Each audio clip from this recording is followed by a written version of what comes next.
Gipasabot ni Department of the Interior and Local Government 11 Regional Director Alex Roldan nga pwede gihapo magpare-elect sa umaabot nga SK ug barangay elections karong Oktubre 2023 si Barangay Matina Pangi Kagawad, Julito Riston. Bisan pa og ikasuhan kini og falsification of public document. Matud ni Roldan nga mintras wala pay desisyon ng korte sa kaso ni Riston, walay makababag sa iyang pagdagan karong umaabot nga piniliay.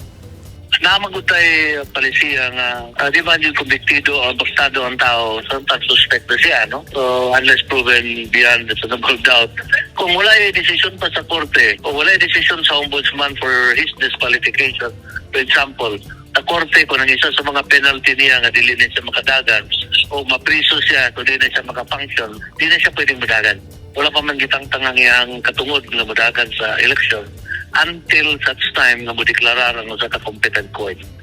Kahinumduman nga niadtong Biyernes sa hapon, Hunyo 9, giaresto sa mga operatiba sa Criminal Investigation and Detection Group ug Talumo Police Station si Kagawad Riston. Human gipakanaog sa Office of the Ombudsman ang kaso ug giduso sa korte ug naisyuhan og warrant of arrest sa kasong 15 counts of falsification of public documents kun ang pagpameke sa opisyal nga dokumento sa publiko nga pinirmahan ni Regional Trial Court Branch 11 Presiding Judge Nanette Gustilo Limana.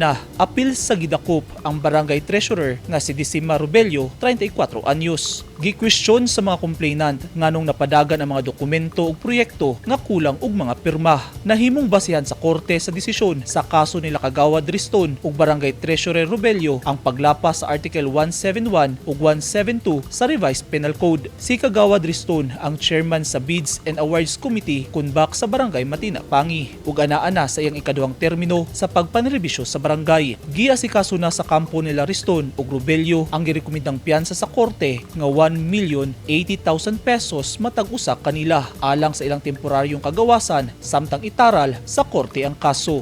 Eugene Hinutan, Newsline Philippines, Davao Region. Stay safe.